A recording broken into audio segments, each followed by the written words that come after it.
Well, good morning from London and good evening to Sydney, and welcome to this NLA event in partnership with AFK and Lendlease, and thank you for joining us today. I'm Peter Murray, I'm co-founder of NLA, and I'll be chairing the session today alongside Earl Arney, the founder of AFK, who is over in Sydney and who I shall hand over to shortly. For our Australian audience, NLA is London's built environment community, a cross-sector membership organisation for everyone committed to shaping a better city. Our 30,000 plus members work across all aspects of city governance, planning, design, development and management, spanning public and private sectors. We deliver events, research, exhibitions and key flagship programmes from our centre here, the London Centre, as well as with activities across the city. So today we're going to hear from leading experts from across the public and private sectors, planning and development, and how London and Sydney are addressing housing targets amid shifting political landscapes and evolving community attitudes. In both cases, these housing targets will need to be delivered amidst a changing political context, with an election on the horizon in New South Wales and Labour ending 14 years of Conservative rule at the UK's past 2024 general election. However, the significant differences in political structure, planning codes and land availability mean that Sydney and London are responding to their respective housing crises in very different ways, creating an opportunity to learn from each other. Today's session will begin with two keynote presentations, one from each city to set the scene. And this will be followed by a panel discussion featuring a range of industry perspectives, and we'll then conclude with a Q&A session with the audience. So get your questions ready. So this event is a part of NLA's international programme, and I'd like to extend my thanks to AFK and Lendlease for their collaborative efforts in bringing this event to life.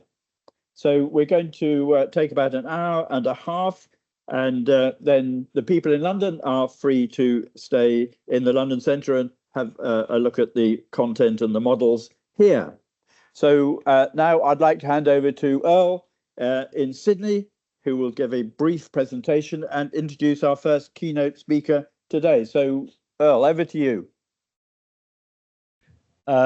This is a forum to learn from Sydney and London, two global cities tackling very similar crises. Now, this event was born from a love of both of those cities, of which I'm privileged to call both home. Now, they're vastly different, yet they face very similar challenges. And we gather not just to compare these two cities, but to collaborate, to listen, to learn, and to provoke new thinking. So Ridley Scott, at the turn of the last century, with his images of Blade Runner, imagined a future of the city. And that future of the city is coloured by many of the things, particularly in London, that we recall from Dickensian times. And of course, density is a key aspect of unlocking housing, but it's also a really political hard sell. And it's a really hard sell because we're immersed in it every day. It's not a fringe issue. It's on the front of our papers every single day. But we know sustainability and density go hand in hand. And Kenworthy and Newman mapped petroleum use as a proxy of sustainability against density. And the findings are clear. Those cities that are low density are some of the biggest polluters. But on the positive side, we know that density is really desirable, and not far from where we are in Lendlease's office here in Sydney is Potts Point, a very desirable neighbourhood, vibrant village life, access to great services, and has a cultural richness. And that density of just over 15,000 people per square kilometre is very, very similar to Notting Hill, which is not just a similar density, but a great access to greenery, communal open space and services. So density can be unlocked by well-connected land, but we must really change the way we live with record housing, rents and property prices, unattainable housing and affordable housing for those in need, very much wanting, and including the natural challenges that we have, which is limiting where we can build. Now, the Committee for Sydney have done some excellent work on density. If we compare density of the core of Sydney and London, Sydney is essentially about half of what London is. And that's perhaps not that surprising when you map the density of the train stations, 1 per 10 square kilometres in Sydney, and a third of that in London. Now, recognising this, the New South Wales Government have done some great work with some marquee projects of the LMR and the TODs, aiming to deliver 112,000 homes over the next 5 years. So we wondered at AFK, what were the lessons for London? And if we map onto Greater London, the Green Belt, the NHS have calculated that there's almost £1 billion of saving by having the Green Belt and access to greenery, 2/3 of which is on account of better physical health, the remaining third on account of improved mental health. And if we overlay 3 other land types on that defined by the GLA, the brownfield sites, the housing zones, the opportunity areas, and we also map on the rail stations, and we only consider that land within 2 kilometres of the rail stations and exclude the Green Belt, we're left with 250 square kilometres. And if we were to build that at Notting Hill densities, we can accommodate almost 4 million people, and we can well exceed the 2050 housing targets for London. So if we look back across both our great cities, there's similar targets for Australia as there are to England. And on the right-hand side there, you'll see our Mayor's target of 88,000 homes per annum. Can we do it? And if we look back at the last 155 years, you can see some massive spikes that have occurred post-World War I on account of the council-led reconstruction. Government-funded council-led housing has also boosted after World War II, and the Affordable Homes Program delivered great housing more recently. But there's obviously a significant gap between what we've done in the past and what we need to do. And if we track in London building approvals and net completions, there's a worrying narrowing of those two. And I'm sure the panel will discuss some of the reasons for that. And there's a very sharp decrease of approvals in London. And it's a similar story in Sydney, where we have a converging previously, and this is over the last 10 years, and a narrowing of those two lines. So we need to think of housing in longer term bites than just 5 years or 10 years.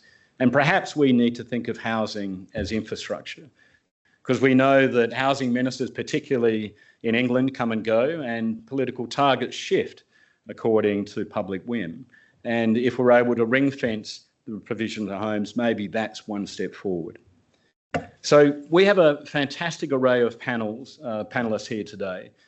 And as we chart forward 5 years, here are 5 questions. What do we need to change? Can we really rebadge and reframe density? What are the levers to really fast-track housing? And can we unlock all of that land, both in London and in Sydney? And if you were the Premier of New South Wales or the Mayor of London for a day, what would you do for the single biggest challenge and solve that? So that sets the scene for SyLon and the debate that we have. And it's my privilege to introduce Kirsten Fishburn, the Secretary of the Department of Planning, Housing and Infrastructure at New South Wales. Kirsten brings extensive experience in local government and is deeply engaged in the future of housing and how Sydney will meet its growth targets. Welcome. Thank you.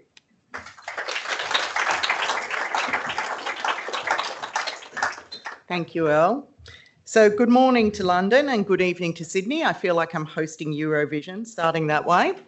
Lovely to see so many familiar faces in the room. This feels somewhat like a performance review, but I'm really delighted to be here to be able to talk to you. Before I start, though, I'd just like to acknowledge that we are meeting here on Gadigal land, and I pay my respects to elders past and present and extend that respect to any Aboriginal or Torres Strait Islander people here today. Whenever I talk, I like to take a moment to recognise that long before the modern planning system or infrastructure, Sydney was designed and sustained for the deep knowledge of First Nations peoples. This city, in particular, evolved along ancient Aboriginal pathways, routes that connected water sources, cultural places and communities. Some of our main roads, our George Street, our Oxford Street, our King Street, were not only walking tracks of thousands of years, but were also part of a complex and sustainable system designed with country. As we plan and develop Sydney's future, we have the opportunity and privilege to honour this legacy. So I've been invited today to share some of the housing solutions the State Government of New South Wales and my department, the Department of Planning, Housing and Infrastructure, are delivering to address the acute housing crisis in Sydney and across our state. It's rare to see all sides of politics, and we have a former Prime Minister in the room. I'm sure he will back me in here. Blue, red, green, teal, whatever colour you've got now, along with every level of government, local, state and Commonwealth united on a single issue. And when you add industry and the community into that consensus, it underscores the undeniable reality that we are in the midst of a deep housing crisis. The lack of housing affordability, supply and livability are not just economic problems, they become social ones. They drive inequality, climate change, low fertility rates, poor health and wellbeing outcomes, and they limit productivity. Between 2016 and 21, Sydney lost 70,000 residents, aged 30 to 40, the heartblood of our working economy. And despite its global prominence, Sydney remains about the 800th densest city in the world. And when you're the 800th densest, you're one of the least dense cities in the world. Adding to this, we have macro challenges that have produced significant barriers to delivering more housing supply and affordability.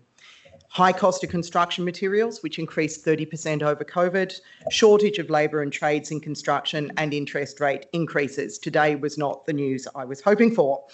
Rising prices for materials and limited labour supply have further strained developer capacity as well. We are now seeing that somewhat stabilising, and the prospect of mortgage relief, which today did not occur but may well occur in the future, are the green shoots that we're seeing. However, in Sydney, the challenge for us is not just a supply piece. And if I think deeply about what has created some of the problems that we see, in particular in Sydney, although spread across New South Wales as well, it has been the lack of diversity in housing for many, many years. I talk about the fact that the Sydney housing typology for about the last 30 years has been detached homes in greenfields or high-rise apartments in infill. This has led to a lack of fluidity within the housing market.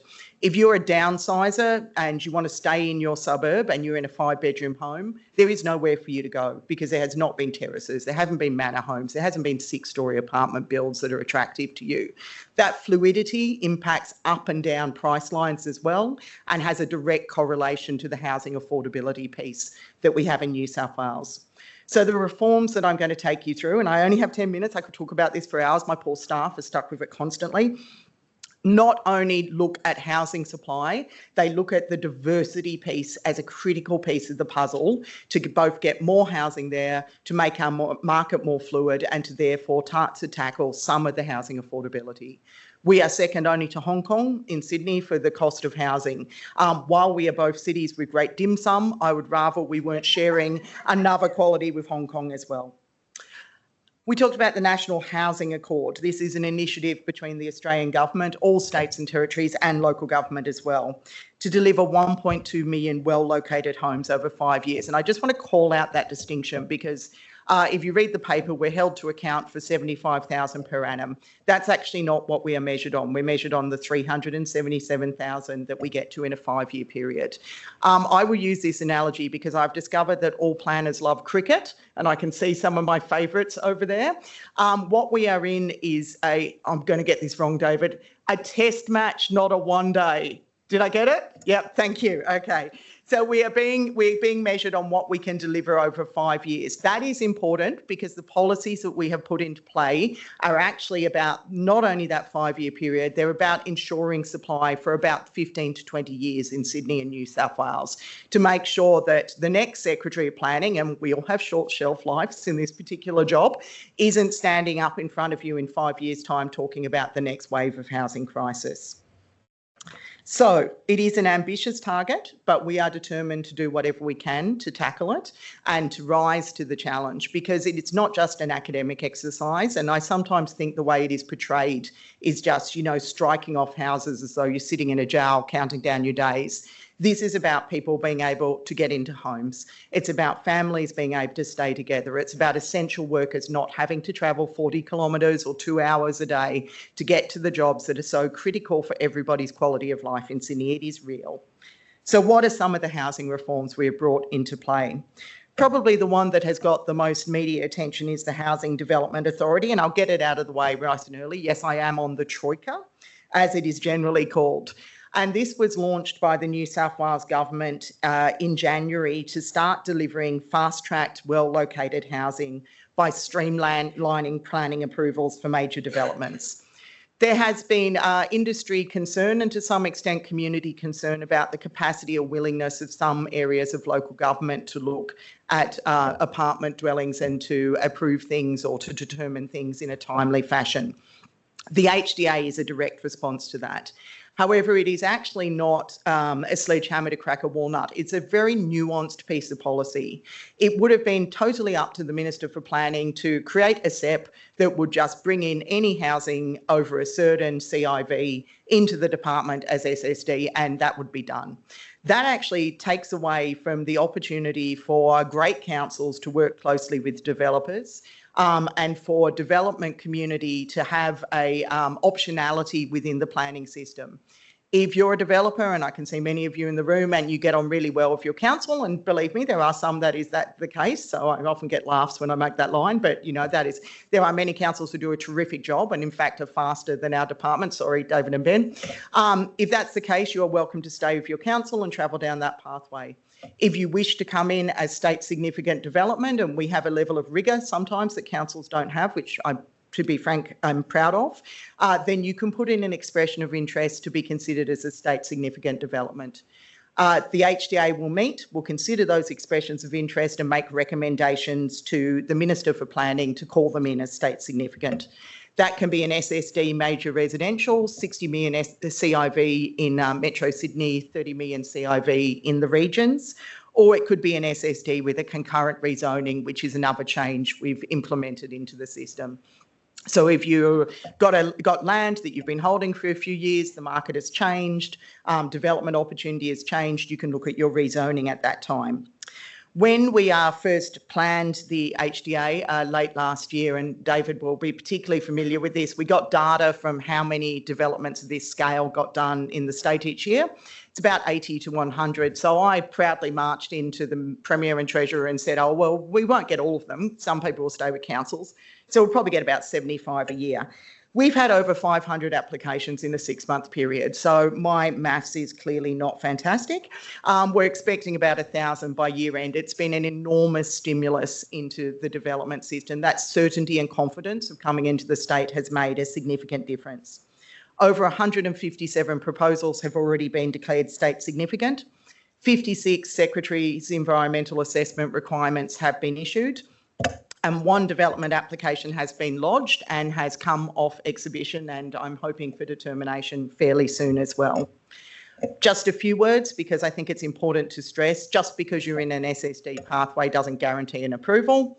The normal merit application process goes through with every one of these applications, including public exhibition. So we don't cut any corners. What we do is just give you consistency of assessment process. There's 128 councils, there's 1 Department of Planning, and we also give you certainty around your timeline. It's been wonderfully well received. Probably my favourite of no, I shouldn't say that, it's like picking your favourite child, that's my son most of the time, but one of my favourite of the things we did bring in was the infill affordable housing bonus scheme.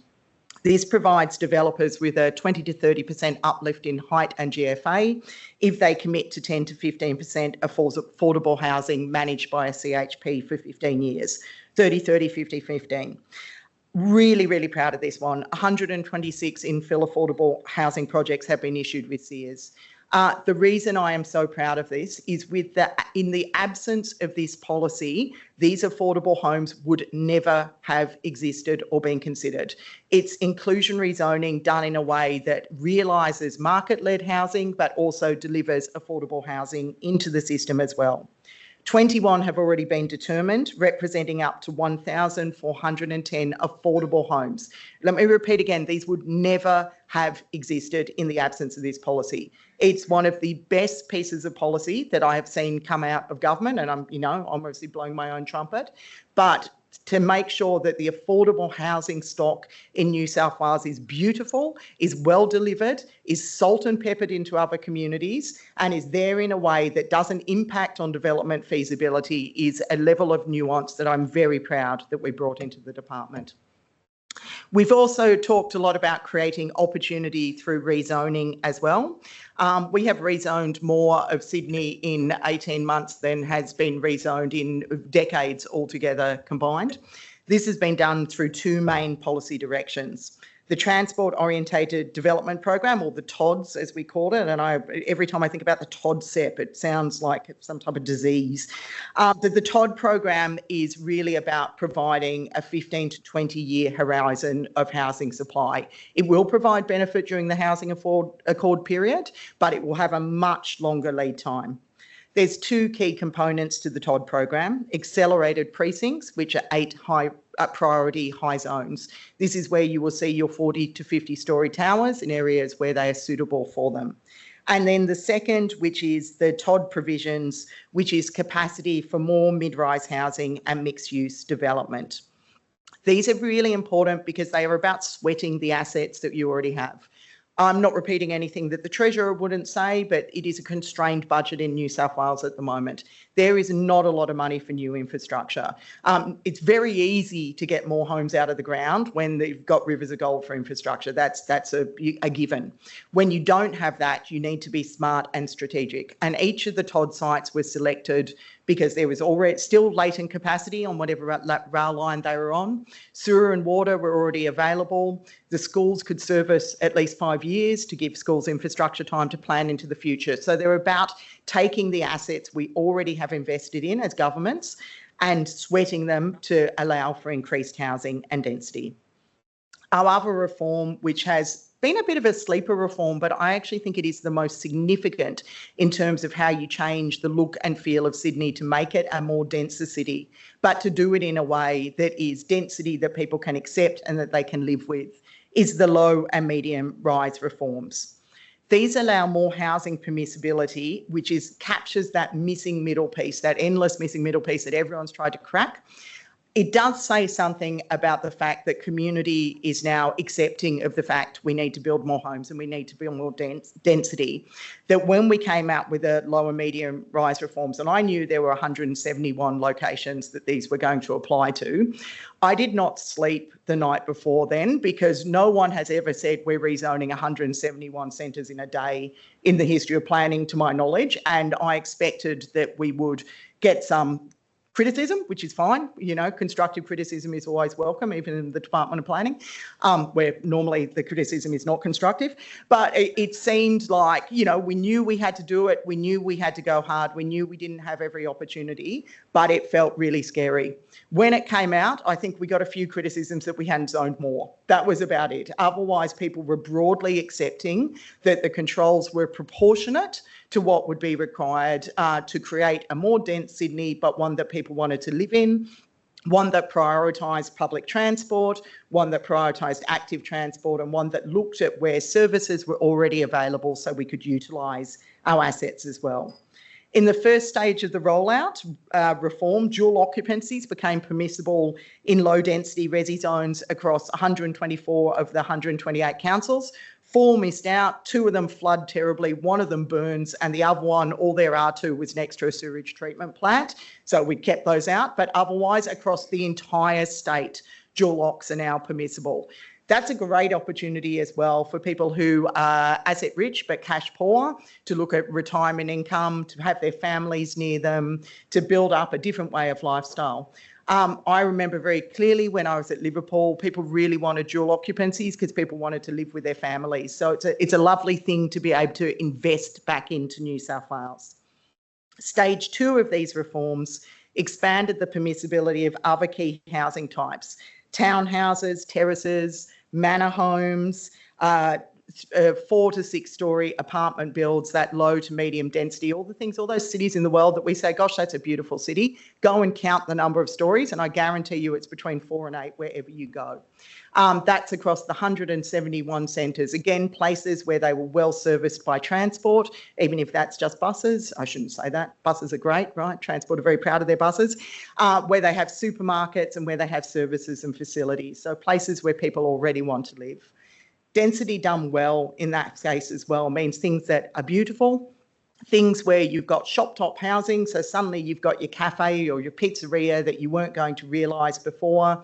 You can walk to your Woolworths, you can get on your train, bus, light rail, metro and get into the strategic centres. It's going to change the face of Sydney. It will change what Sydney looks like, but it will also give people homes in places that are livable and well located, which are all our aspirations. I'm probably at my 10 minutes, but I would be remiss not to talk about the pattern book, because not only is Abby here, but it is something that we're very, very proud of. Abby, I think I'm right to say pattern books first came to Sydney with Mrs. Macquarie.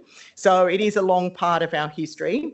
I've realised something in the world of planning, that often the best ideas are the oldest ideas. If you look at the Todds, if you look at the low and medium rise, and Lucy will be familiar, this is all linear planning, right? It's when you look at the Cumberland plan, it looks very similar to what we have done recently. These are not new things. So the pattern book is not something new. Any of you who live in a terrace probably lives in a pattern book. I live in an old workers' terrace that I'm sure was a pattern book originally. So what we've wanted to do is create the opportunity for really quality designs that are affordable but suit the Australian climate and environment, suit different family lifestyles, and are there for people to be able to build in a way that is accessible, sustainable and beautiful, using a pattern book as well. Our government architect is finalising the housing pattern book really as we speak, which has low and mid-rise designs. I've been very privileged to be able to look at some of the designs. They're beautiful, they're modest, the interiors are stunning, they're very, very thoughtful. From a streetscape perspective, they're not intrusive. I think people are going to be very excited building from patterns in the future. They can be customised. They're based on how people live now. They're all of the things we want to see from great housing, and being able to bring the pattern books at the same time we don't do the low and medium rise reforms, so that you can actually build these things, because most places you couldn't build a terrace previously, has been a really important part of the mixture of things that we've done.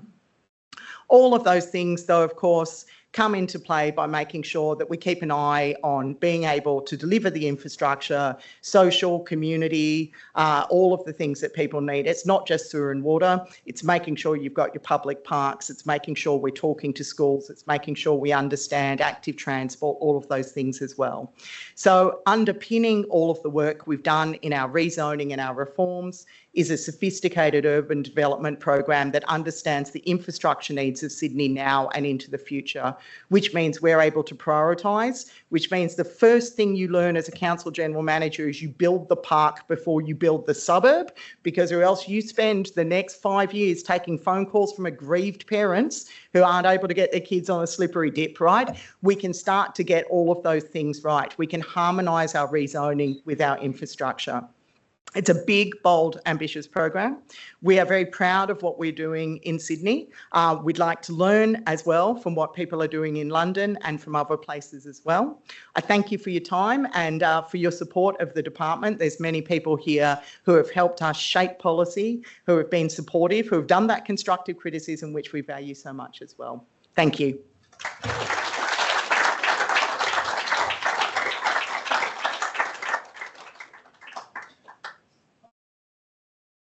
Right. I was going to say thank you to Kirsten. So I was just waiting for that. But anyway, thank you, Earl, and thank you, Kirsten, for a fantastic presentation. And now I'm going to hand over to our London keynote speaker, who's David Luntz, Chief Executive of Old Oak and Park Royal Development Corporation, or OPDC, as we call it over here. David oversees the delivery of tens of thousands of new and affordable homes and jobs, as well as jobs in one of London's most important regeneration opportunities. David initially joined OPDC in March 2019 and combined that with his role as CEO with that of Executive Director of Housing and Land in the Greater London Authority before becoming permanent CEO in December 2020. Over to you, David. Thank you very much indeed, Peter. And thank you, Sydney. That's very interesting. And really enjoyed that presentation, Kirsten, and thank you, Earl, for saying a little bit about London. Very interesting, actually, that density seems to have emerged as a key theme already, and I might return to that, actually, because looking at this amazing model of London in front of me, you can see that London has done a pretty good job of densifying the city over the last 20 or 30 years. But one of the things that I think the panel might want to pick up is dense housing in London actually part of the big problem and challenge that we face at the moment? I'll leave that there where it is for the moment and just spend the next 10 minutes trying to cover, I think, 5 things quite quickly. Just a quick reminder about who does what in housing in the UK and London, just particularly for our Sydney audience. I thought it would be useful just to set a bit of context in terms of some of the key headlines around housing pressures. They'll be very similar in Sydney, but it's important to get that context. I want to say a little bit then about what is the nature of the housing crisis, because I think there are some very specific, possibly some unique characteristics of the challenge that we face in London at the moment. And then to finish, just 2 things really. What's the sort of new national political response to this housing crisis? As Peter said in the introduction, we've got a new or relatively new government at national level. And then lastly, what is the political and policy response here in London from the Mayor and others? So I'm going to rattle through this very quickly because I'm going to try and stick to time. But let's see. OK, so who does what in terms of the governance of housing in London? Well, first of all, national government has prime pole position. We live still in a very centralised political regime. The current government is committed to more devolution, but at the moment, it's national government that sets national housing policy, national planning policy. The new government has re-established regional housing targets, which is very important. They also control the public funding regimes, particularly for affordable housing, and they also control and run the mechanisms and agencies which are responsible for housing at a national level, particularly the Homes England Agency. So national government is front and centre. At London level, we've got the London Mayor, the GLA, 25 years old this year. The Mayor is responsible for the strategic London plan, responsible for and accountable for London's particular housing targets. And for the last, let me get this right, 13 years now, has also had responsibility for all of the affordable housing budget that's devolved from national government. And in addition to that, the Mayor has very definite powers to set up mayoral development corporations, one of which I run, and other regeneration initiatives. So the Mayor has an important strategic and also a delivery responsibility. But importantly, the GLA and the Mayor is not a housing landlord. And then beneath that, of course, we have 33 London boroughs, many of which are still landlords running social housing portfolios. They are also, in many cases, builders of social housing, not to the extent that they used to be, but there is still an important, albeit fairly residual, council house building programme. And importantly, they've got responsibilities, statutory responsibilities for homelessness. And I put that very deliberately because that is costing London government around about £1 billion a year and is one of the fundamental reasons why so much of local government in London is literally heading for bankruptcy at the moment because it can't meet those costs. And then finally, but very importantly, they are also the local planning authorities that determine planning applications at a local level. So I'm not going to spend long on the housing needs and pressures. This will be very familiar to the London audience, but perhaps useful specific context for our friends in Sydney, although much will be familiar to them as well. So at the most acute level, we've seen a really catastrophic rise in street homelessness over the last decade or so, with a 500% increase since 2005. We've got 65,000 households in temporary accommodation, 90,000 children, one in 20 children in London are living in temporary accommodation. And as I say, 1 billion a year of money going out on temporary accommodation, mainly to private landlords, with 1/3 Londoners or households also on housing waiting lists. And then house price affordability, as everyone knows, is a really acute and chronic problem in London. So we now have a situation where the top 25% of earners in the capital can just about afford the bottom 10% of house prices in London. So we've had a massive skewing of house price inflation relative to earnings over the last decade or two. And if you're in the private rented sector, life's not much better, really. A growing private rented sector, and Londoners now on average are spending more than 40% of gross household income on their rents. And as you can see here, London is an outlier now with 41.5% of household income being spent on rents. And in London now, a 1-bedroom apartment costs more to rent than a 4-bedroom home in the Midlands or the north of England. So these pressures are well known to us. Trying to sort this out is going to be a very difficult long-term challenge.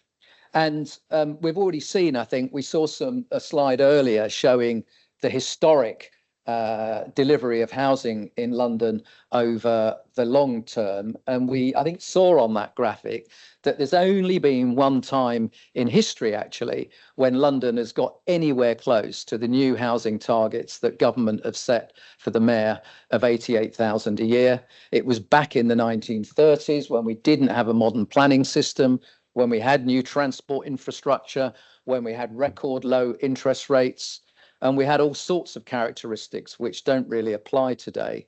And you can see from this graphic, I started working at City Hall on housing back in 2005, which is the left-hand bar here. Back in those days, we had a housing target, I think, of just over 25,000 a year. And you can see from the dots here that we actually met it. I can't take full credit for that, but it's very interesting how over that period of time, over the last 20 years, as you can see, those dots have steadily climbed up and up and up. And this graphic actually is not up to date because it doesn't even take us up to 88,000. That would be beyond this particular PowerPoint slide. And of course, every year that we've failed to deliver to target, it just jams up and banks up a higher target next time round. So we've got a really difficult set of problems and challenges to deal with here. And so I'm kind of interested to reflect on whether we are in a situation where there are just some of the normal headwinds which happen in a cyclical market, or whether we've got something which is closer to a unique systemic crisis. And I think it seems very much like the latter. Why? Well, some of the characteristics that I think have informed the current problems, and we've seen already from earlier graphics how there's been really serious collapse in new planning applications, in new housing starts, all of which I think are largely to do with viability, which may bring us back to the density challenge in due course. But viability is the big challenge. Why?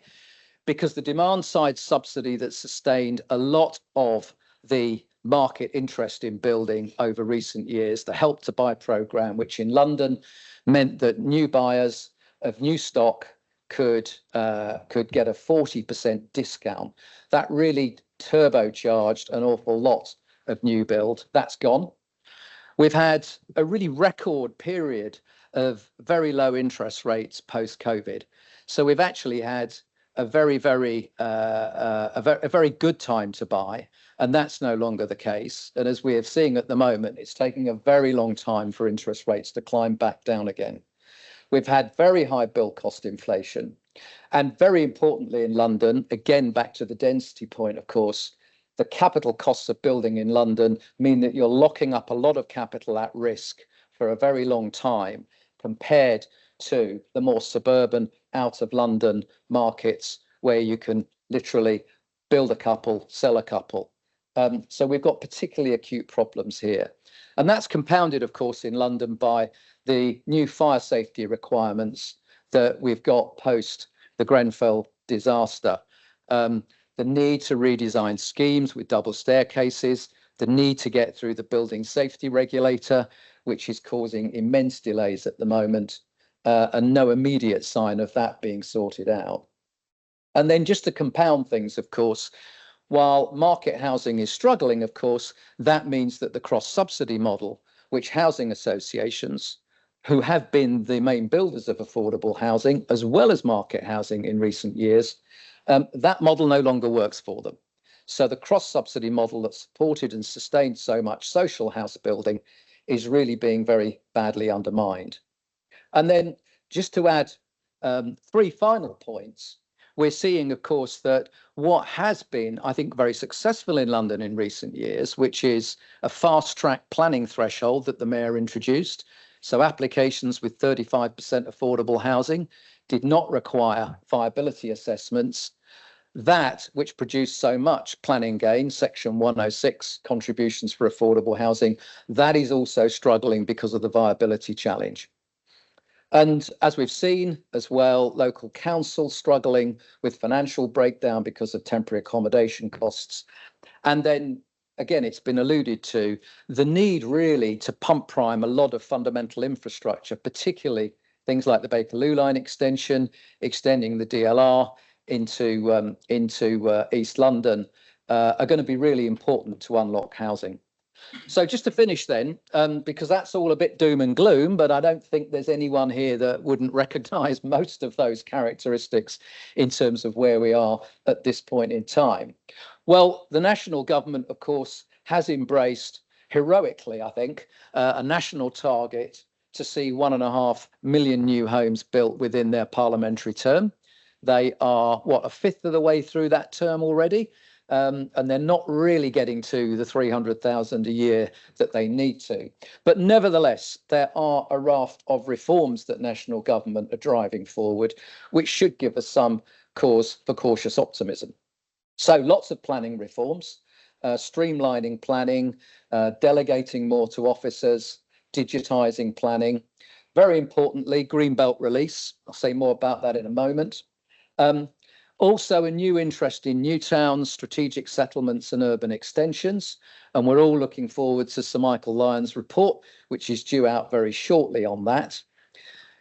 Also, a lot of work around a new national infrastructure plan, and we've just seen the 10-year national infrastructure plan published, and some welcome flexibility in the fiscal rules to put money into what the government is claiming is going to be a £750 billion national infrastructure programme, although unfortunately not yet, I don't think, funding the Bakerloo line extension and the DLR. A very welcome increase in affordable housing funding, which was announced a couple of weeks ago in the spending review. So a £39 billion programme over 10 years. And very importantly too, that programme is no longer a short-term programme, it's a 10-year commitment, as is the new rent settlement for social housing providers, which means that housing associations and other affordable housing providers can now have long-term certainty around their financial planning. So that should lead to an uptick in development. We've also got a new national housing bank for developers, which we haven't seen the detail of yet, but promises billions of pounds of low-cost loans for housing developers. A new breed of development corporations is promised to help drive those strategic settlements in new towns, and a lot of interest in supporting SME builders, all of which is good, all of which is good. So what's the mayor doing about it, and what is the response in London? Well, Sadiq has been in office for 8 years, no, more than 8 years now, nine years. 9 years, yeah. And he has just published, of course, a new document towards a London plan, the strategic plan that will be renewed and adopted in 2027 and run through to 2050. And there's a few things here which I think are very interesting. Well, the first is a commitment that he will remain committed to brownfield development first. No big surprise there.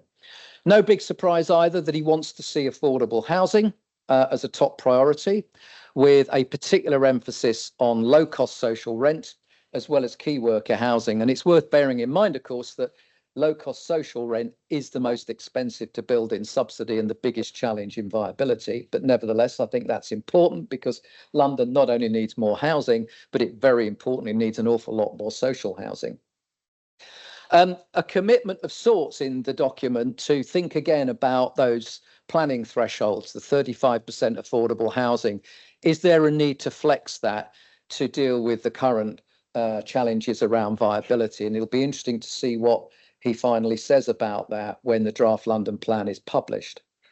Also, some interesting ideas around repurposing building. We know that there's quite a lot of surplus office stock coming through in secondary and tertiary locations. Can we do more to densify high streets and town centres? And also some interesting ideas around industrial land release. However, there's a tension here. London has lost nearly 20% of its industrial land in the last 20 years. There's a lot of pressure to retain that, but there's some interesting ideas, I think, emerging in the document about whether some of the so-called grey belt around London might be suitable to relocate some of those industrial and logistics uses and release more industrial land within the current London envelope for residential and mixed-use development. A lot of good stuff, I think, about encouraging build to rent, purpose build to rent, which has been a welcome new addition, very important addition to net new supply in London. And also some interesting ideas about reviewing and revising the status of the 47 opportunity areas that we've got in London to try and do more to prioritise those that are really ready to roll and put funding behind them. Importantly, of course, very big emphasis on infrastructure. Sadiq went public and said he was disappointed by the government spending review because there were no clear commitments to funding those essential infrastructure components like the Bakerloo line and the DLR and the West London Orbital. More work to do there because without those things happening, it's very, very difficult to see how London gets anywhere close to delivering the homes it needs.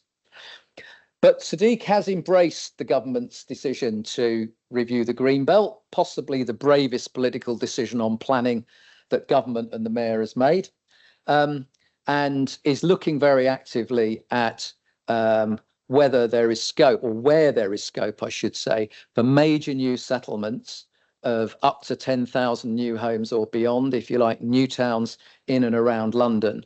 And is also saying some interesting things too about possibly reconfiguring some elements of metropolitan open land.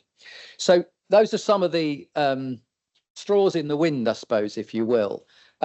Whether, I think one of the interesting things that we should be discussing is, will those components from national government and London government be sufficient to fix the crisis? We've been here before. Successive governments have failed to deliver. Are we about to see a really rapid upturn, or are we going to be struggling with some of these things that have become chronic challenges as we try and meet the housing needs of London and the rest of the country? I'll leave it there.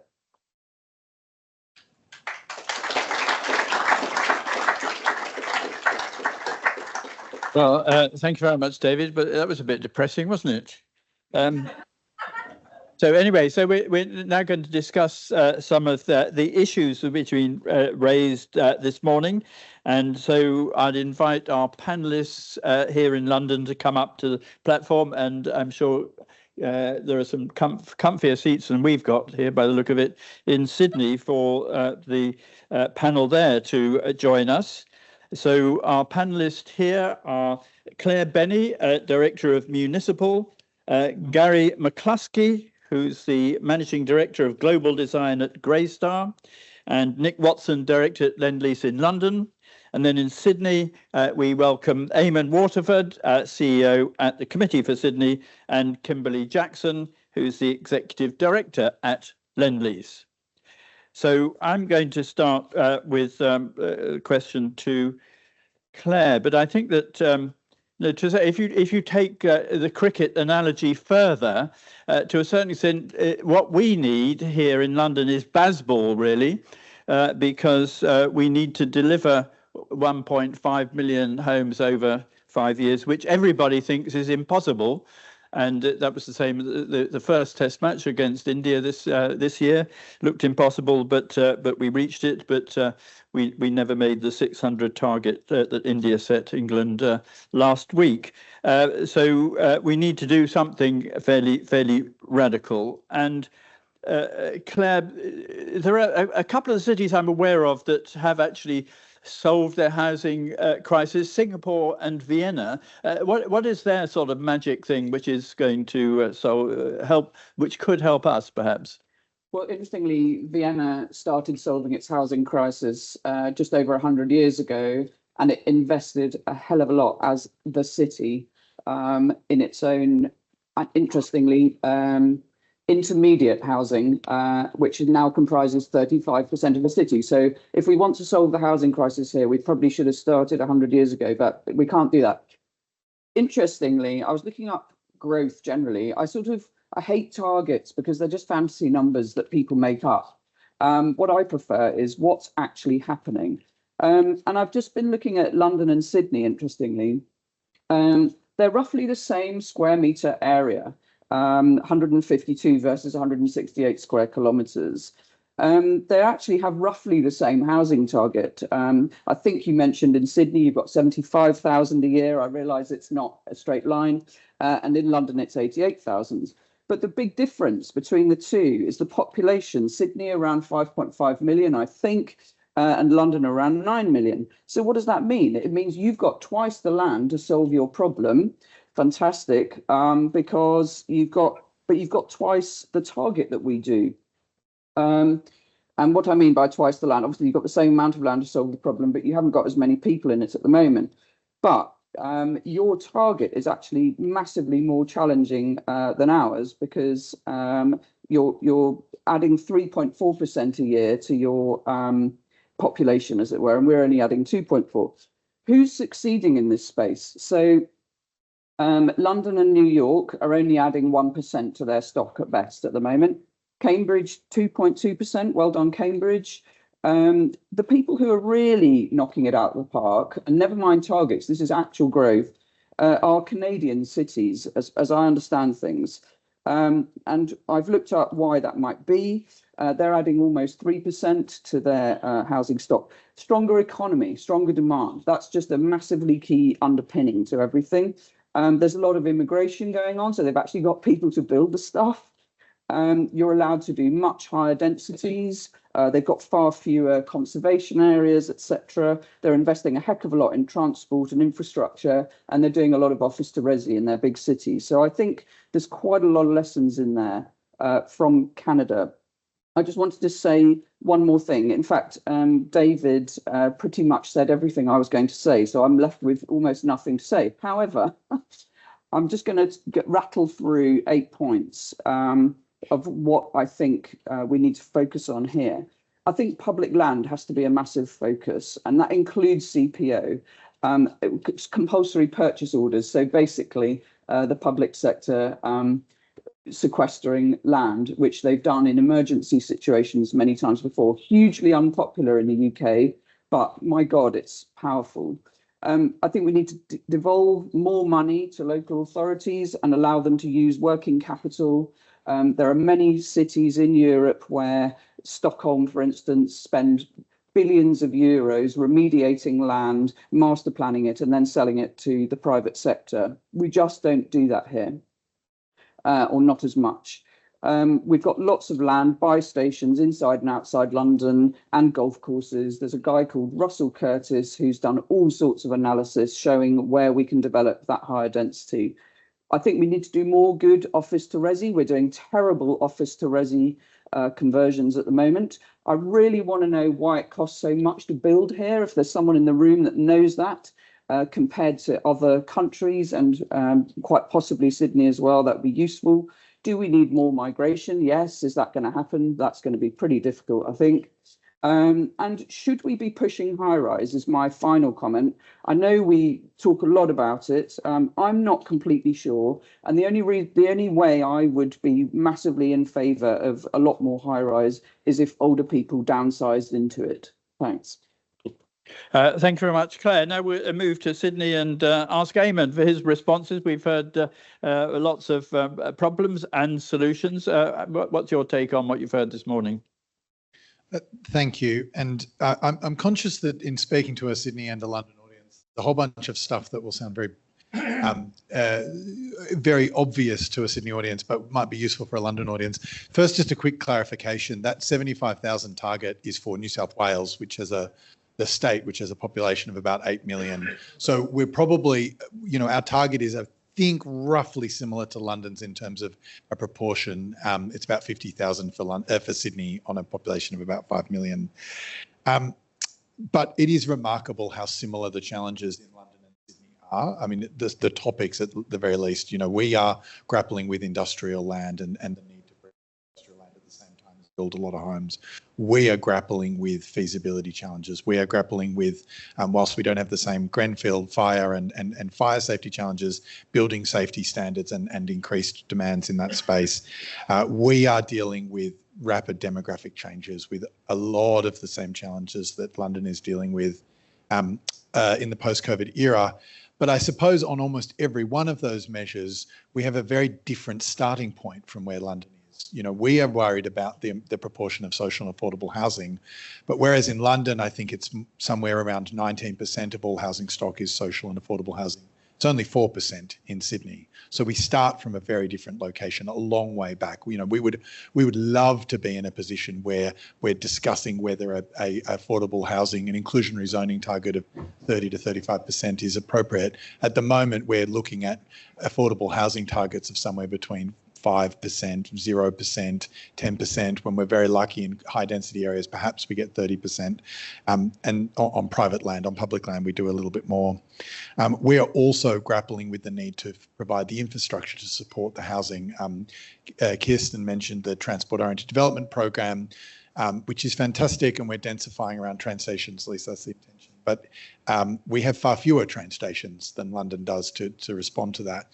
If you earlier Earl showed that that map that looked at the 30 square kilometre kind of centre of Sydney versus 30 square kilometres of London. London has about 320 train stations in that area. We have about 100. And we are trying to sort of stuff density into a much smaller number of places. And so whilst we do have a lot of land and we are a very low density city by global standards, we're very North American in our kind of built form and our car centricity. If we want those homes to go into places that are close to amenity, close to infrastructure, we actually have far fewer places to be looking at densifying because we just don't have the train stations to put the houses around at the moment. Things that are different. Things that are different. We have almost non-existent active transport mode share in Sydney. 5% roughly, I think, of trips in London are taken by bike or walking. It's less than 1% in Sydney. We're incredibly car dominated as a city. Over 70% of all trips and 80% of trips to work are taken by the private motor vehicle. And of course, there's about 1.1 person in each one of those vehicles. So we need a lot of space. About 30% of the landmass of Sydney is taken up by roads. So we have a very, very car-dominated built form and I guess transport network that we need to grapple with. We have significant challenges around climate change. Because of the design of Sydney being right next to the coastline and then building inwards, it can be quite cool on the coast, but when you get further west into the areas where a lot of the growth is happening in Western Sydney, it gets very hot. We have a situation at the moment where extreme heat is already costing about $1 billion in health costs, in productivity losses, because it gets over 50 degrees in parts of Western Sydney. There were days last year when parts of Western Sydney were the hottest places on earth, which seems wild, but is true. And we are fast careening towards a point where after the middle of the century, 1 day in every 7, 1 day every week, will be over 50 degrees in certain parts of Western Sydney. So we need to quite quickly come to terms with a new built form that responds to heat in a way that I guess Anglo urban systems haven't historically had to deal with. And so we have to learn quite quickly from places that have been hotter for longer. I will, pleasingly, one interesting reflection, I think we are doing much better on the homelessness front. The number of people rough sleeping in New South Wales is about 2,000 across the whole state. About 1,000 of those would be in Greater Metropolitan Sydney. Our temporary accommodation budget is much lower because we have done a much better job of supporting people right on the margins. But I don't want to pretend that we've solved that problem by any means or any stretch. Significant challenges, and the careening, increasingly unaffordable housing system in Sydney is obviously putting greater pressure on that space. So then the last thing I will say just on reflection is I think it's also important for us to reflect on what we mean by solving the housing crisis.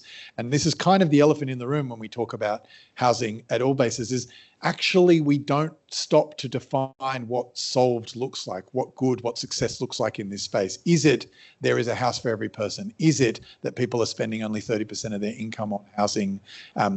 Is it that people who want to move here can move here? Is it that creatives and nurses and essential workers are able to remain in our city and are not leaving in droves? Yes, I think it's all of those things. But by no means when we set a target are we actually then moving beyond the target of homes built to housing solved, housing affordability solved. We are using the number of houses we build as a proxy for housing affordability, but the evidence on the kind of continuity of that, the one-to-one, interface between we build lots of homes and housing affordability gets solved is pretty shaky, and there's a lot more of other things. It's definitely a big part of it, don't get me wrong. We still need to build, but there is more that needs to be done to solve for that broader challenge. Some opening remarks.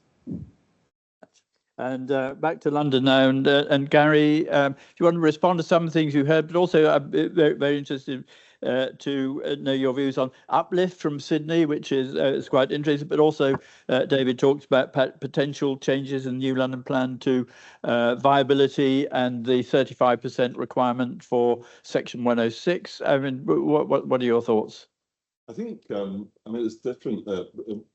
It's very interesting to watch the two different presentations. It feels to me, and we've been following sort of what New South Wales are doing, but it feels to me like those guys are slightly further ahead in technology and adopting technology in order to deliver development faster, easier, more simply.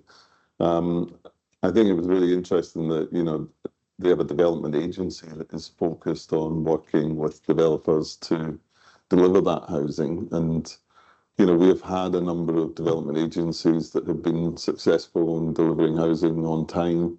And it just doesn't feel like London has that set up at the moment or is adopting the technology that New South Wales is. So I think there's a lot to learn there. I think on density, we've just opened a few projects in Melbourne on the rental side, which are tall buildings, let's say, maybe not towers by the stretch of 50 stories. But the majority of our housing globally is low-rise and mid-rise, exactly what they were talking about in New South Wales. And I think that's sort of where the focus needs to be. I think, you can zone certain areas of the city for a certain number of towers, but it's not going to solve the fundamental density issue of the city. And I think the 4 to now 6-story height is probably the way to develop. One of the interesting things, and I think it was in Sydney, was that there had been some areas had been zoned. I think if you build below 4 stories, you don't have to go through the planning process. So you're sort of automatically getting some level of approval. And I think our planning system, you know, we just haven't leveraged the outline planning consent enough to de-risk development. And really the outline, local plan and outline consent, if you could get that to a position of being the only discussion points when it comes to talking to local community and local politicians, and the detailed consent, which is where the heavy lift is in providing all the information, becomes the main focus just for the planning officers. You would lift a lot of workload from planning officers, and you would already determine a lot of the political community stuff at the very early stage, which would probably, raise the number of planning applications in the city. I mean, the big problem is affordability. And I think that point about, what is affordable is very complex, because you can sort of say, well, are people earning enough at the lower levels? And is, affordability, if it's 30% of median income, where's that gap going to be filled for people who qualify for social housing and people who can afford to rent a home? That was probably a narrow gap 25 years ago, but that gap has grown massively in the last 25 years. But David commented about the number of people in London who can afford to buy, but BTR is now really filling a big gap, particularly for a younger demographic, is it not? Yeah, I mean, I think the big change is the government's acceptance that the size of the apartment can be a factor in the affordability of it. And we've seen that with the new co-living guidance that's come in, which is kind of odd, because in the Netherlands, let's say, they've kind of accepted that smaller apartments are cheaper to build, deliver, and rent. And so it is part of their armory in terms of delivering affordability across the city. But we sort of have these policies which, you kind of wonder what people are trying to control in the policies when it gets to the fact that your bedroom has to be this size by that size and it's designed for one person or two person. It's sort of like, well, I think we're going to a limit where are they going to knock on the door, and if there's 3 people living there, you're going to throw them out? I think planning is controlling too much detail, and that needs to be stripped back a bit. Right. Good. Well, that sounds like a whole other morning discussion. Thank you very much. So let's go over to Kimberly in Sydney and get your response to what you've heard this morning, Kimberly. Thank you. Well, I was asked to talk a bit about what successful development looks like in Sydney at the moment, and looking around the room, my first thoughts are around urban planning, design, architecture. I'm certainly not going to talk about that with this audience, but needless to say, they are really high priorities. As much as Lendlease is very focused on return to shareholders and investors, leaving a legacy in a development project that has a positive impact on community and environment, etc., is also a very key priority of ours. But if I talk to something that, yes, 2 other key problems that we're faced with in delivering these projects, the first being the feasibility of projects, which every developer around the world, from what we've heard this evening, we're all faced with. Increasing costs, in particular in terms of construction costs in Australia, have skyrocketed, as we all know. Something that is an aspect that's really hard for us as developers to control. So we look at what levers we can pull in terms of making these projects viable and being able to actually take them off the drawing board and start work. And that would, I guess, talk to certainty and efficiency of delivery. So a key consideration there for us is the upfront process in planning. How much we can not shortcut, that's the wrong word, but how much more efficiency we can get into that upfront part of planning for a development to ensure that we're actually on site working as soon as possible, and then we're not just spending millions and millions of dollars in rehashing designs. So we have absolute alignment with government, with authorities and agencies. So the planning work that we're doing up front is relevant. open lines of communication to make sure that we're all on the same page in terms of what you're anticipating to or expecting to see from us is really important. And that's probably the strongest lever as developers that we have, is making sure upfront planning and program certainty. And then if I talk to another key consideration or challenge for us, it would be attracting capital. All Tier 1 developers in Australia right now need third-party capital to deliver these substantial projects that we're looking to be involved in. Attracting capital is also highly dependent on certainty and clarity and transparency of our process, and often the capital partners are from overseas. We don't have the best reputation in terms of that initial process in planning and preparing for our projects. I think that's getting much, much better, and Kirsten and the Lendlease team talked of one of our projects that's just been approved in record time, and we're hearing it's 5 months, which is extraordinary. But that's not the only story. Like, we're hearing that more frequently now, which is fantastic. And we need to be able to talk to capital partners about those really good news stories so that they will be interested in bringing funds to the country. So really key in terms of us being able to get to the table and delivering a successful project. I think if I look at other areas for us to work with public sector and private sector, talking to some of the large bids that we're involved in, and I've just finished working for the last 16 weeks on one particular bid that was for a substantial site adjacent to the new Sydney fish markets. Probably took about 5 years, or actually maybe a bit longer, off my life. For those of you who don't know me, I'm 25 years old. But yeah, it was quite an arduous process, but it was also very rewarding. The process that was run by government was exceptional. It was very clear from the start what the government objectives was INSW. What their criteria was, their assessment criteria. We were competing with other top-tier developers. It was incredibly well run in terms of collaborative sessions where we spoke to design, commerciality, planning process, and really got down into the absolute detail of what the objectives were that government wanted out of the project. And hopefully that will result in a substantial number of apartments and also diverse range of apartment types being delivered very rapidly in Sydney. So I think that element of collaboration and working together, and as much as we can, because I understand that there's often probity in the room in these situations where we're in competitive tenders, but being able to really get clarity around what are the government drivers and clarity around a time frame is particularly important for us.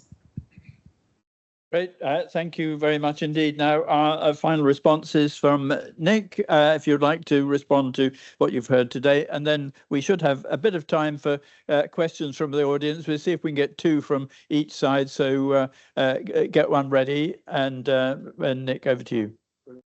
Peter. Yeah, just listening to the debate and the presentations, there's a few sort of points I wanted to pick out. As Claire said, David stole a lot of my thunder as well, so I'll try not to sort of cover ground that's already been covered.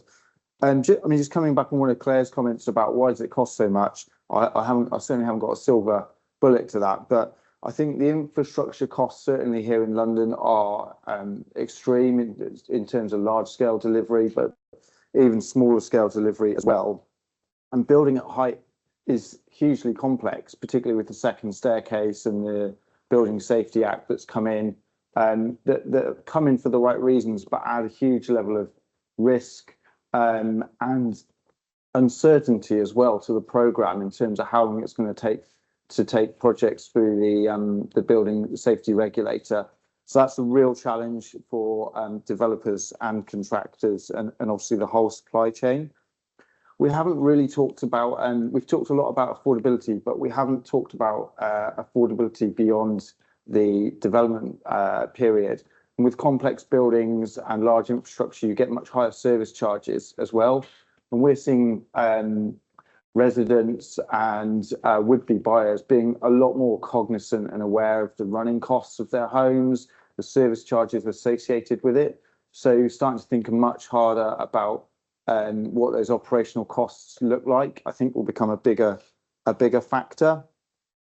Gary made the point around prescriptive planning policy, and one of many asks would be for the Mayor of London to produce a thinner London plan next time that is much less prescriptive and puts more faith in the market and many of the people in this room as architects and designers, but as developers, to make grown-up, sophisticated choices about what the market wants to see. Do we really need to be told that 2 cupboards of 1.5 square meters or whatever it is are required? I think, you know, a little bit of pragmatism around that would be very welcome.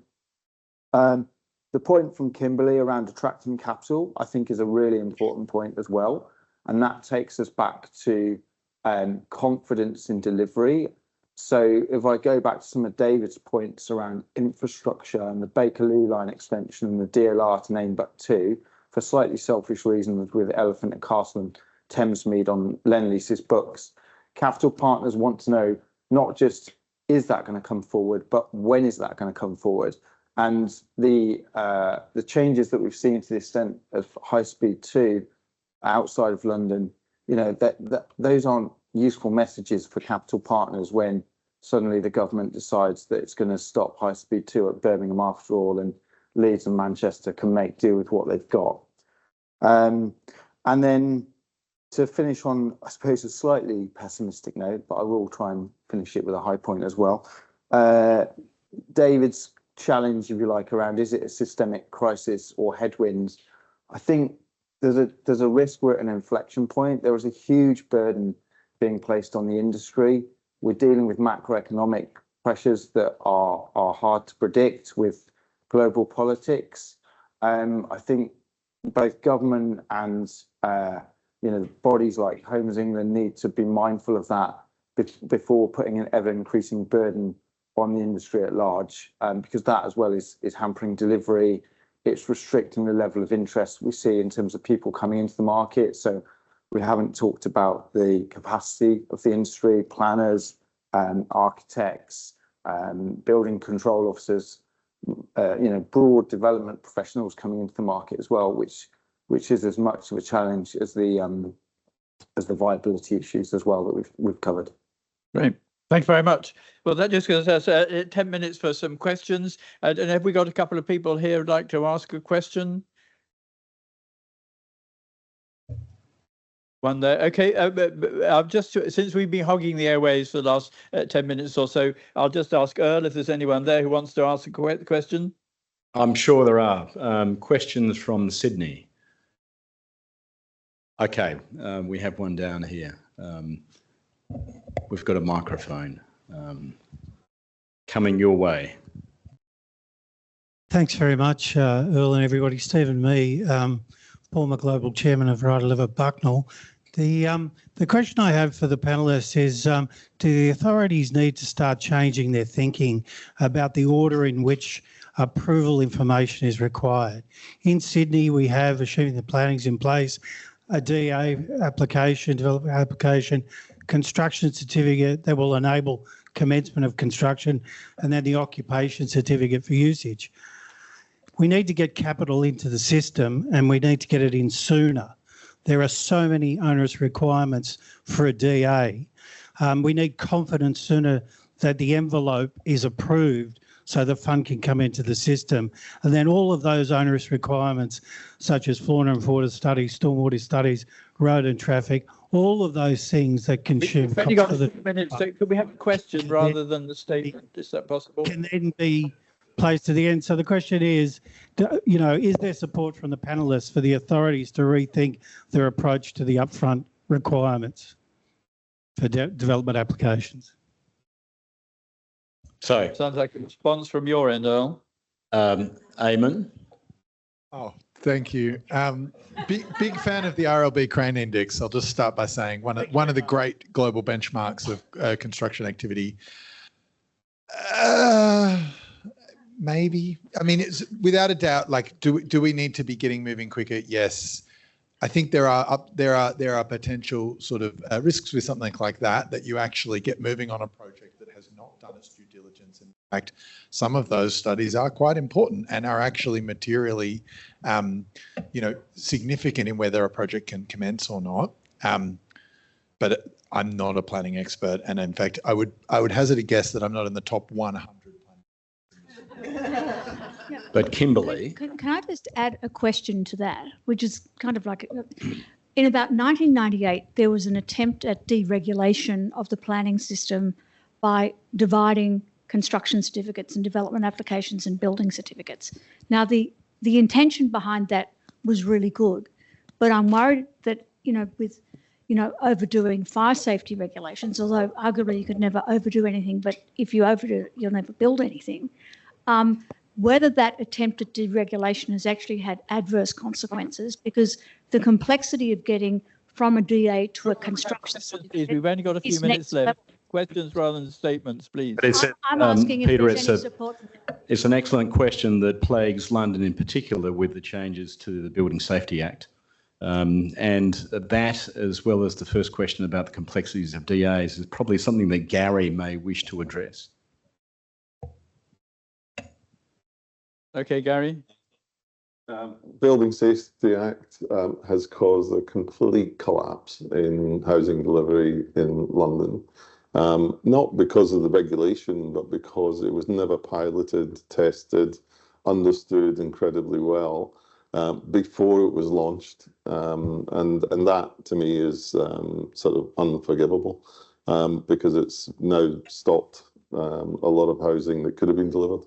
And absolutely, planning reform needs to happen, but we already have the elements in place, the local plan, the outline consent, and detailed planning. And if we could rethink those, we could probably get planning applications moving really quickly. Thank you. We've got a question from London here at the back there. Yep, my name is Nick Hooper. I work for a company called Archx, but I'm partly here today, in fact, mainly here today as a private individual. 12, 13 years ago, I bought a flat in Elephant and Castle, and I bought it because there was a lot of redevelopment going on. It sounded a really attractive sort of area. But when you get chatting to people in the pubs and the supermarkets, it then came to light that the development that was going on was going to be at the expense of probably most of the social housing stock in that area. In fact, in my ward alone, Faraday ward, I think there were 11,000 odd council units, and by the end of the development, which is still ongoing, there'll be less than 3,000.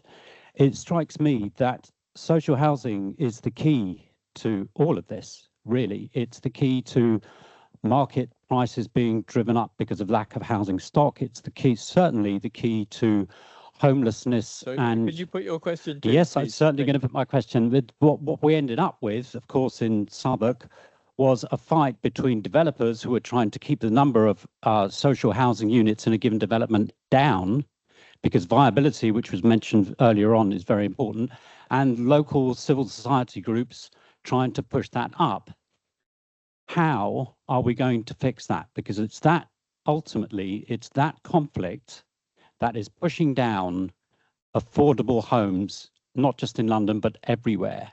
So I just wonder if anyone has a broad perspective on how we address that fundamental problem. I'm sure that's something Claire could respond to. Right. The 39 billion announcement recently was really welcome. Not quite enough of that is coming to London, as I understand it, but also I calculated a number of years ago that you'd have to eightfold increase the amount of gap funding coming forward for people to be able to deliver the amount of affordable homes we need. I think we're going to have a doubling. So I think some of your wish will come true, but there is just no question in my mind. And people say, oh, that's really uncreative, but I don't care. The time when we got the most affordable housing delivery was when government put a hell of a lot of money into it, and it paid for almost the whole home. It pays for something like 50% of the home now, and we've got far less of the money. So to me, it's that simple. Yep. Can I? Peter, we have one more question here from Sydney. Okay, well, we've got one more answer Yeah, here from London. We'll come to you in a second. Just bear with. I'll keep Nick it is brief. just about to answer. Just to build on what Claire's saying, yeah, I think the announcement a couple of weeks ago, 39 billion, will go some way to addressing that challenge. And the other two elements of that was obviously the CPI plus 1% announcement for housing associations in terms of what they can charge on rent. So that will help them in terms of their business planning, and that's a 10-year proposal. So that's something that can be start to lock into their financial plans, and then the rent convergence as well in terms of formula rents. All of that will help drive an increase in social housing, the most affordable form of housing, which hopefully will start to flow through. But I agree with Claire. Ultimately, it comes down to money and the subsidy, and that's what will help support a great proportion of affordable housing into our schemes. Yeah, great. Okay, a quick one, Earl, because we've got one more question from London. So if you can keep it just to a couple of minutes. Okay, it's Ben Hendricks here. I've got a question, not a statement. I quite like what Gary in London from Scotland said, that a big part of this should be around low and mid-rise housing. What I've seen is that in the Sydney context, a lot of the areas that lend themselves quite well to low and mid-rise housing are also heritage conservation areas. And I've been fortunate enough in the past to live in France and also in the Netherlands, where you see a layering of history. You don't see areas just locked up, but it's interesting because the character remains, even though the areas change and transition over time. I just wonder whether anyone has any comments, maybe Gary, around, and I think it's similar in London as well, around whether we should be looking at some of these old areas that do have character but might lend themselves to renewal in some way. Great. Okay, Gary, over to you. Yeah, I mean, the city's full of kind of 2-story, 3-story buildings in London, and even in Sydney as well. If you were to say 6 stories is the standard for the city, which is kind of even below Barcelona standards, you could densify the city massively without building towers.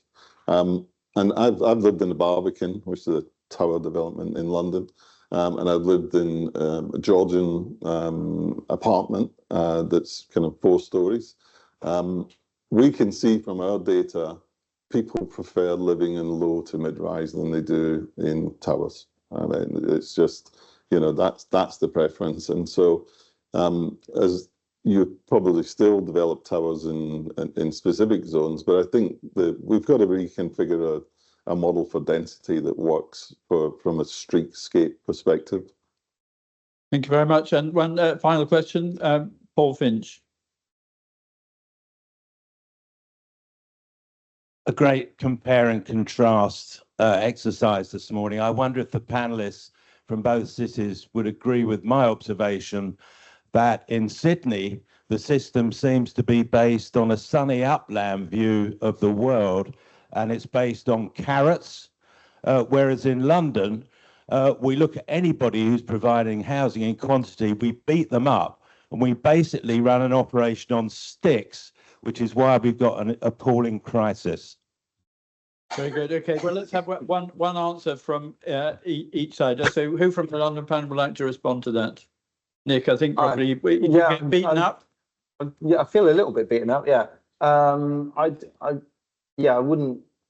It does feel a little bit like that, and I think it feels very adversarial, just generally in the UK. And one of my notes for today, which we could talk about this all day, is to try and create a stronger, more collaborative environment between the public and private sectors, and a greater level of understanding. Public sector's under huge pressure.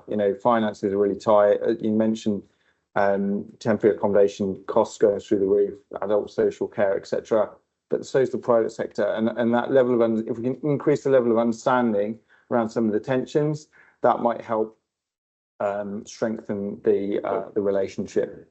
Interestingly, the data shows that NIMBYism is decreasing in London. Good. Well, that's one good sign. So, Kimberly, how sunny uplands is it in Sydney? I guess I don't necessarily agree that it is also straightforward for developers in Sydney. I have felt beaten up in the past, and I'm sure we do still beat up, but it's for good reason. Like we demand equality of development. And I also think that with the recent voice of Yimbys as well, like there's a lot more support for development, which is a good thing, and it's coming from the community very loudly. So yeah, I think we get scrutinised, and there's still that very high level of quality demanded from us, and it should be. I wouldn't say it's all just sunny. Is that what you said? It is. It is nice most of the time here. The weather. The weather is lovely. I do think that the public debate still continues to demonise development and developers as ultimately a bad thing for a city, that change is bad. And that's wrong, right? That's not a particularly useful frame for conversations, because everyone wants a place to live, for their kids to live, for their grandkids to live. I do think the worm is turning a little bit, and that particularly is coming into harsh contrast with the increasing unaffordability, that people are more supportive of change. What I think will be the determinant factor of whether that new sunny disposition becomes a permanent state of affairs or just a sort of a blip is whether we deliver what we would call density done well. Essentially, whether there is a continued rewarding of the trust that people are putting into development, where they see great places being created. And that's not just about the beautiful design of the building, it's the public realm, it's the infrastructure, it's the amenity around it. It's not actually just relying on developers to deliver that, right? They're not responsible for the library or for the bike lanes or for the street trees or for, the train station. This is something where, an accord between the public and the private sector is going to be required to deliver great places for the next 20 years, because that's how long we're going to have to be doing this for. And so maintaining that social license is fragile, careful. It's catching the falling knife as we go. But I think we are on the signs are positive for the direction we're going, but it's fragile. Very good. Okay. Well, thank you very much.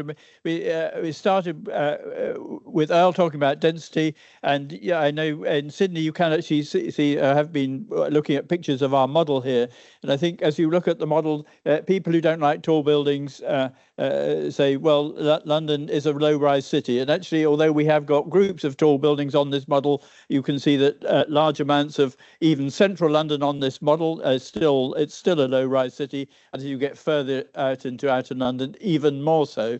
So there should be plenty of scope of finding ways of. A lot of discussion has been about densifying suburbs as well. Difficult to make progress on that. But thank you everyone who's contributed this morning. It's been really fascinating to compare the two cities. Thank you, Earl, for all your work in helping put this together. And well, have a good evening in Sydney, and do stay here in London and look at the model and have a cup of coffee. Thank you very much. Right.